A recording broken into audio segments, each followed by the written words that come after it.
Assalamualaikum warahmatullahi wabarakatuh. Waalaikumsalam warahmatullahi wabarakatuh. Alhamdulillah wassalatu wassalamu ala Rasulillah.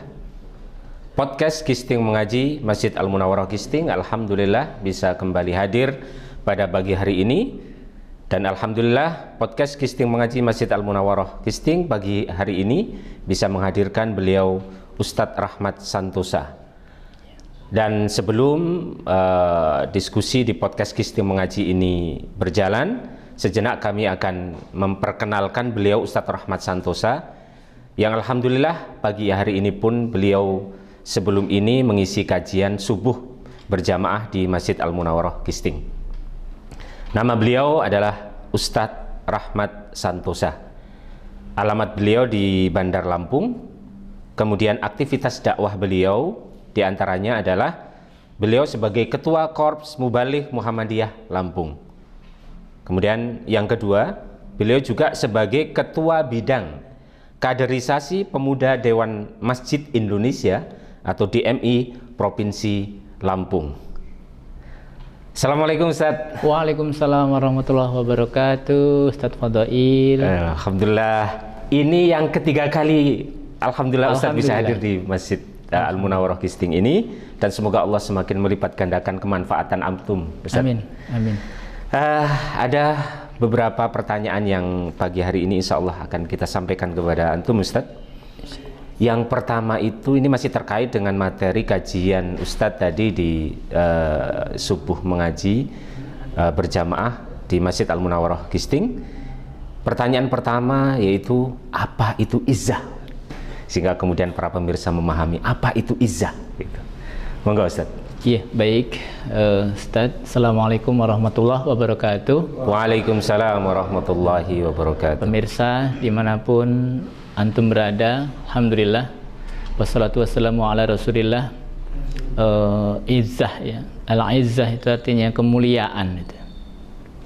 Dan ini merupakan anugerah dari Allah untuk manusia. Dan Allah memilih hamba-hambanya di antara seluruh sekian banyak manusia itu untuk mewakili menjadi penyembah-penyembah Allah. Ya, dalam takdirnya qadarullah Allah memilih kita untuk dimuliakan oleh Allah dengan Islam. Ya, al-izzah itu kemuliaan. Ya, untuk menjadi sempurnanya akhlak. Ya, tujuan diciptakan manusia sebagai makhluk al-khaliq itu menghendaki ada akhlak. Jadi ada terkait antara khaliq yang menciptakan, makhluk yang diciptakan, kemudian akhlak itu sebagai tujuan diciptakan makhluk ini. Nah, akhlak inilah yang akan menjadi izzah, ya, izzah manusia. Seperti itu insyaallah. Menarik sekali Ustaz. Jadi bahwa Islam ini adalah izzah, kemuliaan bagi kita. Kemudian Islam mendidik kita untuk melahirkan akhlak yang menjadi izzah pula bagi kita. Betul. Subhanallah. Maka para pemirsa sekalian, Islam ini adalah izzah. Bahkan Ustadz juga tadi menjelaskan, sholat itu juga izzah kita. Adab kita makan dengan tangan kanan dengan membaca bismillah itu izzah juga, akhlak juga. Gitu. Berbuat baik dengan orang lain itu adalah izzah, kemuliaan kita. Maka Islam ini penuh dengan kemuliaan. Berikutnya Ustadz, ini pertanyaan yang kedua itu tadi juga Ustadz menyampaikan tentang ada izzah kemudian ada ima'ah. Apa itu ima'ah Ustadz? Nah, saya tambahkan sedikit tentang al-izzah ya. Iya. Maka Allah Subhanahu wa Ta'ala tidak serta-merta ketika menurunkan wahyu Al-Quran itu kepada manusia, tetapi Allah telah menyiapkan sebagai wadah untuk menerima Al-Quran, yakni Rasulullah Sallallahu Alaihi Wasallam, itu diperbaiki akhlaknya dulu. Akhlaknya. Jadi dipopulerkan dulu kepada masyarakat bahwa yang akan membawa Al-Quran ini akhlaknya memang sudah diterima. Iya. Maka ada sebuah kalimat begini, Al-Quran ini tidak mencukupi untuk membenahi akhlak manusia kecuali dibawa oleh orang yang akhlaknya mulia. Subhanallah. Ya, kecuali dibawa oleh orang yang berakhlak mulia. Dan ini berlaku bukan hanya pada diri Rasul saja. Siapapun yang sudah mengikrarkan diri untuk menyampaikan wahyu Allah sebagai kemuliaan ini, dia harus mempersiapkan diri dengan kemuliaan akhlaknya, agar nanti tidak dituduh bahwa ketika kita membawa sesuatu yang mulia tetapi tidak dibawa dengan kemuliaan, maka yang tidak dimuliakan oleh manusia bukan hanya kita yang membawa karena ketidakmuliaan akhlak kita, tetapi yang kita bawa, yakni wahyu atau Al-Quran ini akan dituduh, ya kan, akan dituduh sesuatu yang tidak mulia. Nah, adapun ima'ah, ya, ima'ah ini maka Allah berfirman kaitannya dengan izzah tadi, fa imma ya'tiyannakum minni huda faman tabi'a hudaya fala khaufun 'alaihim walahum yahzanun. Artinya apa? Ketika Allah sudah memberikan, Allah telah menurunkan hudan, kalimatnya pun ini nakiroh, ya, nakiroh. Artinya huda ini petunjuk, bukan hanya petunjuk beribadah, tetapi petunjuk dalam kehidupan, petunjuk dalam bermuamalah, dalam berakidah, beribadah. Nah, yang boleh kita ikuti, ya, ittiba itu adalah Al-Quran atau yang mulia ini. Kalau kita ingin mulia, ikuti Al-Quran. Nah, adapun imma'ah yang dimaksud adalah imma'ah yang tercela. Yang tercela. Masih mengikuti hukum-hukum yang lain. Masih menjadikan pedoman-pedoman lain sebagai pilihan alternatif selain Al-Quran. Nah, ini disebut imma'ah. Nah, justru manusia cenderung kepada selain Al-Quran. Nah, inilah yang akan menurunkan izzah dia nanti. Yang akan menurunkan izzah dia. Seharusnya dia berpedoman kepada apa yang dapat memuliakan dia, tapi justru dia berpedoman kepada sesuatu yang merendahkan dia. Alhamdulillah. Tadi menarik sekali, Ustaz, bahwa Islam sebagai sebuah izzah, kemudian Al-Quran yang penuh dengan izzah dan kemuliaan, Allah amanahkan juga untuk menyampaikan melalui makhluk yang penuh dengan kemuliaan, yaitu Rasulullah SAW. Sehingga kemudian bahwa Al-Quran yang begitu mulia tidak akan juga menjadi mulia di hadapan makhluk ketika yang membawanya juga tidak mulia.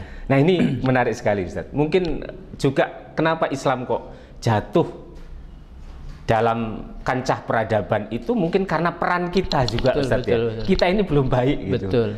Ya, semoga Allah memperbaiki kita, Ustaz, ya. Amin. Nah, kemudian dikaitkan dengan ima'ah tadi yang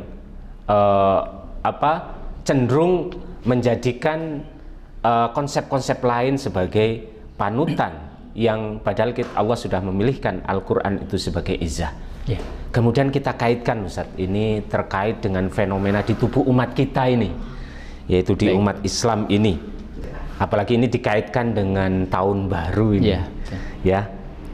Bagaimana fenomena ikut-ikutan di dalam tubuh umat Islam ini, dan apa sih pengaruhnya terhadap izzah atau ima'ah gitu, Ustaz? Baik.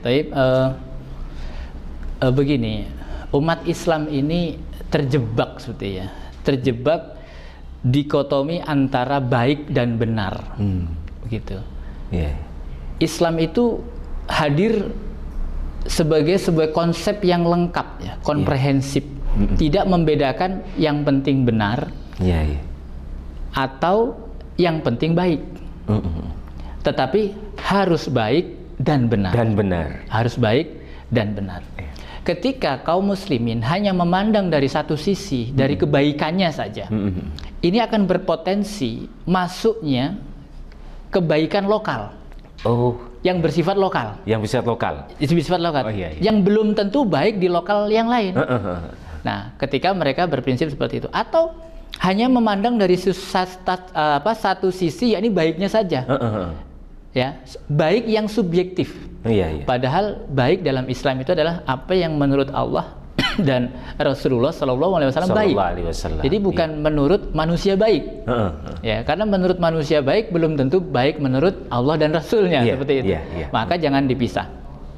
Nah, inilah yang akan menggiring masyarakat kepada mengikuti sesuatu yang tidak paripurna, gitu, tidak sempurna, ya, memilih. Nah, kita bisa ambil contoh adalah kebiasaan kaum muslimin yang senantiasa mengikuti tren, ya, pola modernisasi, ya, mereka tergiring, ketidakmampuan untuk menyaring, ya, bahwa ini adalah kemuliaan yang mengalir dari Allah yang maha mulia, disampaikan oleh manusia paling mulia.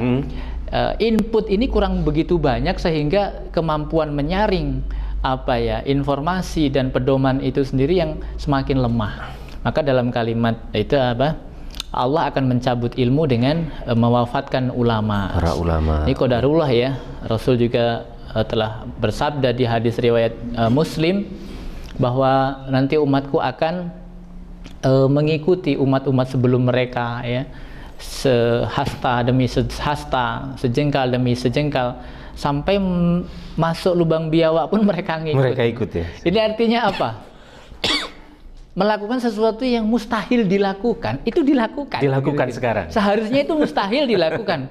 Iya. Mau cari apa di lubang biawak kan, gitu kan? Gitu, ya. Tapi ini sebuah perumpamaan yang Rasul gambarkan bahwa sesuatu yang seharusnya tidak terjadi, seharusnya tidak mungkin dilakukan oleh orang yang mulia, gitu kan? Punya pedoman mulia, masuk ke lubang biawak gitu kan. Nah, kemudian itu tadi memang kurang kerjaan lah. Kurang kerjaan, ya, Ustaz, ya. Mungkin saya ambil satu ayat di dalam surat Toha, ya, ayat 131. Wala tamuddanna 'ainaika ila ma mata'na bihi azwajam minhum zahratal hayatid dunya. Yang artinya janganlah kalian itu memalingkan mata, ya, mata kita janganlah kita palingkan kepada sesuatu kemuliaan yang bukan kemuliaan kita. Kita ini sudah dikasih tahu ini yang mulia. Jangan berpaling ke yang lain. Ya kan, meskipun di sini, ya, meskipun itu tampak secara kasat mata itu tampak lebih menarik, ya, tampak lebih menarik karena apa? Itu memang zahratad dunya, ya, zahratal hayatad dunya. Jadi itu memang Allah berikan sebuah keindahan juga di situ, tetapi ini sebagai ujian, ya, sebagai ujian. Kenapa? Linaftinahum fi. Allah ingin menguji. Istilahnya bahasa sederhananya, jangan kepencut gitu, jangan kepencut kepada yang lain. Kita sudah punya kemuliaan sendiri, gitu. Nahnu narzuku, kamilah yang memberikan rezeki kepadamu, ya, wal akibatul littaqwa, dan kebaikan adalah hasil dari orang-orang yang bertakwa itu akhirnya insya Allah yang lebih baik, seperti itu. Itu surat Toha ayat 131.